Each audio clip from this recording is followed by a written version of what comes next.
Selamat pagi anak-anak kelas 4. Apa kabar kalian hari ini? Hari ini kita akan lanjut materi kita ke tema 8. Kita akan membahas dari subtema 1 dulu, pembelajaran 1 dan 2. Siapkan buku dan alat tulis kalian dan perhatikan video ini baik-baik. Sebelum mulai belajar, silakan kalian berdoa terlebih dahulu. Kalau sudah, mari kita mulai pembelajaran hari ini.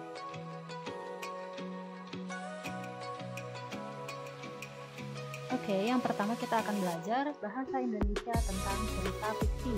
Apa itu cerita fiksi? Cerita fiksi adalah karya sastra yang berisi cerita rekaan atau fantasi, atau bukan yang terjadi dalam kehidupan nyata. Cerita fiksi memiliki ciri-ciri. Yang pertama, sifat cerita adalah fantasi. Yang kedua, kebenaran yang terkandung dalam cerita tidak sepenuhnya. Jadi ada sebagian yang benar dan ada sebagian yang merupakan rekaan atau fantasi si penulis atau pemikiran si penulis sendiri. Yang ketiga, menggunakan kata konotatif atau makna yang tidak sebenarnya. Yang keempat, mengandung pesan moral atau amanat tertentu. Yang kelima, bahasa yang digunakan adalah bahasa yang tidak baku, jadi bahasa yang ditulis sesuka penulisnya. Yang keenam, penyajian dalam alur cerita. Dan yang ketujuh, bertujuan untuk menghibur.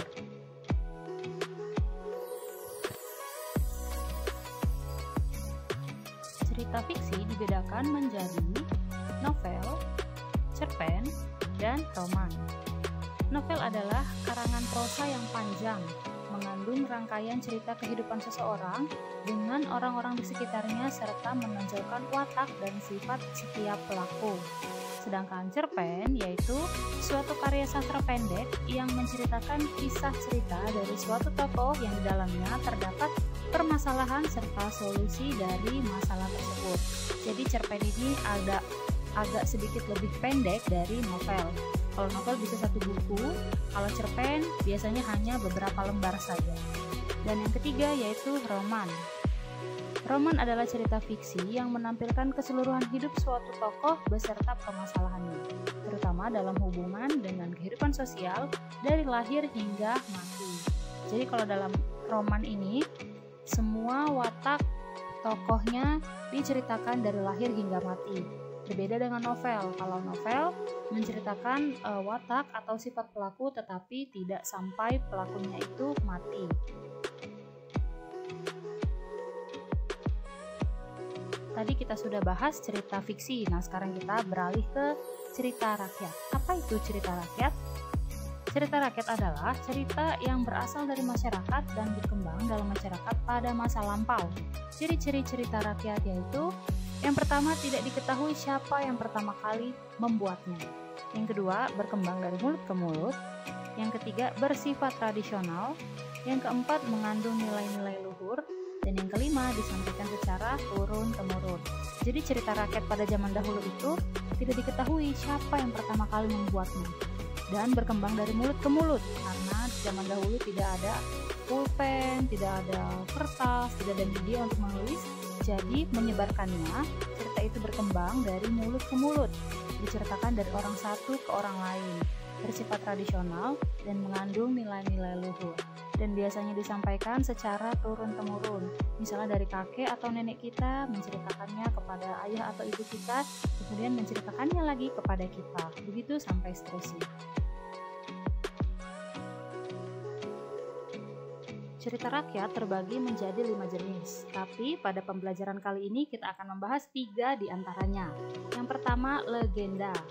Legenda adalah cerita yang mengisahkan terjadinya suatu tempat atau wilayah asal-usul benda. Contohnya Gunung Tangkuban Perahu, Malin Kundang. Jadi ada dulu nih benda yaitu Gunung Tangkuban Perahu dan patung Malin Kundang. Kemudian dari benda tersebut ada seseorang yang berinisiatif untuk menuliskan sebuah cerita. Cerita tersebut kemudian disampaikan secara turun-temurun dan kemudian dipercaya bahwa ada cerita yang terjadi sebelum benda itu ada di muka bumi ini. Yang kedua, mite. Mite adalah cerita yang berhubungan dengan kepercayaan suatu benda, peristiwa gaib atau yang dipercaya sebagai kekuatan gaib. Contohnya, cerita tentang Putri Tanjung Buli, Putri dari Bambu. Dan yang ketiga adalah cerita jenaka. Cerita jenaka adalah cerita pendek yang berisikan kecerdikan seseorang dan menimbulkan senyum atau tawa bagi pembaca atau pendengar. Contohnya Pak Belalang atau Lebah Malang. Jadi biasanya cerita jenaka ini mengandung cerita-cerita lucu yang membuat para pembacanya tertawa.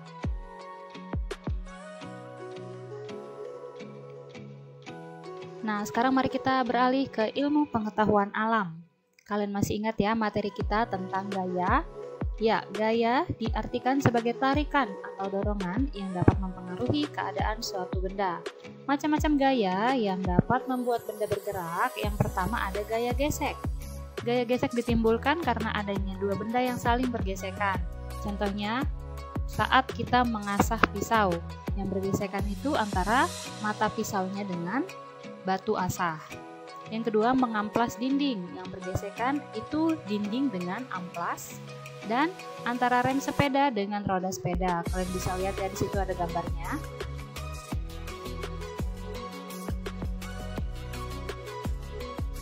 Yang kedua yaitu gaya magnet. Gaya magnet adalah gaya tarik atau gaya tolak yang dihasilkan oleh magnet. Kita sudah belajar ini ya di pertemuan sebelumnya. Dan yang selanjutnya yaitu gaya pegas. Pegas identik dengan benda yang bersifat elastis atau lentur. Jadi maksudnya kalau benda itu ditarik, benda tersebut akan kembali ke bentuknya seperti semula. Nah, itu yang namanya elastis atau lentur. Oleh karena itu, gaya pegas adalah gaya yang disebabkan dan ditimbulkan oleh pegas atau benda yang memiliki sifat elastis. Contohnya, shock breaker motor, karet gelang yang ditarik, dan panah yang dilepas dari busurnya.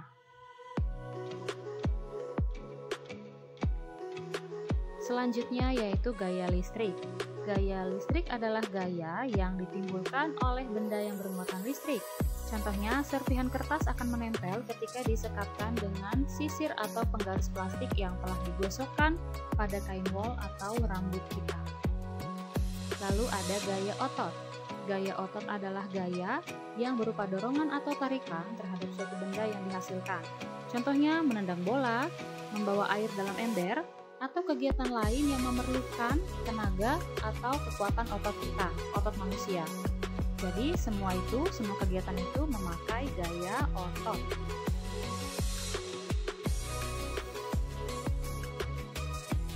Dan selanjutnya ada gaya gravitasi. Gaya gravitasi adalah gaya tarik-menarik pada semua partikel yang memiliki massa di alam semesta.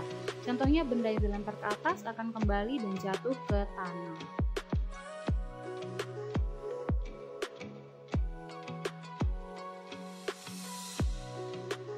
Benda dapat bergerak karena gaya yang ditimbulkan. Jika gaya tidak timbul, maka benda tidak mungkin bergerak atau berubah kedudukannya. Gerak adalah perpindahan posisi dari satu tempat ke tempat yang lainnya karena ada gaya.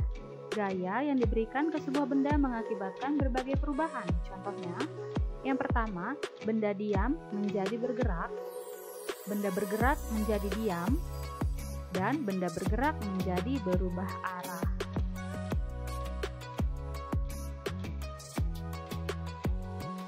Sekarang kita masuk ke seni budaya dan prakarya atau SBDP. Masih ingat ya kalian dengan materi tempo? Tempo adalah cepat lambatnya lagu yang dinyanyikan. Lagu akan terdengar indah bila dinyanyikan sesuai dengan tempo atau dengan tempo yang benar. Lagu dibedakan menjadi 3 tempo, yaitu tempo cepat, yaitu untuk menyanyikan lagu yang bersifat riang. Tempo sedang digunakan untuk menyanyikan lagu yang mendayu-dayu, dan tempo yang lambat untuk menyanyikan jenis lagu yang lembut.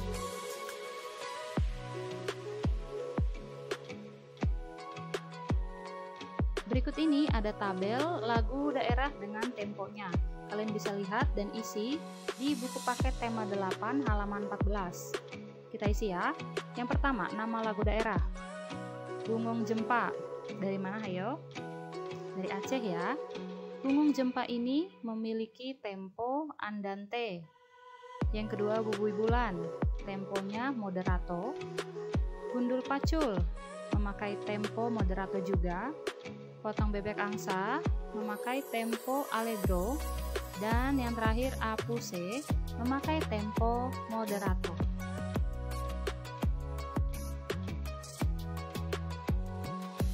Perhatikan notasi balok berikut ini. Ini adalah contoh kunci G. Semakin ke kanan, nada semakin tinggi. Sebaliknya, jika semakin ke kiri, nada akan semakin rendah. Kalau di notasi angka, itu ditandai dengan titik di notasi angkanya. Nada bertitik di bawah berarti nadanya rendah.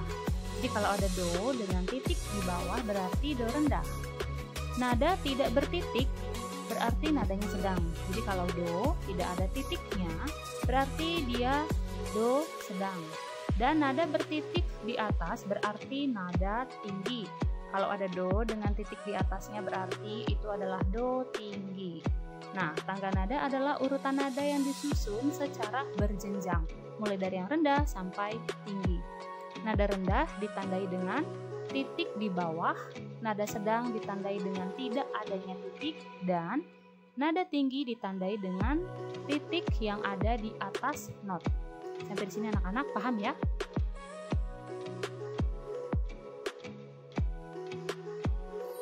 Oke, selesai sudah pembahasan tematik kita pada hari ini. Terima kasih atas perhatian kalian yang sudah memperhatikan video ini dari awal sampai akhir. Tetap jaga kesehatan, semangat belajar dari rumah. Kita akan bertemu di pembelajaran selanjutnya. Terima kasih, God bless you.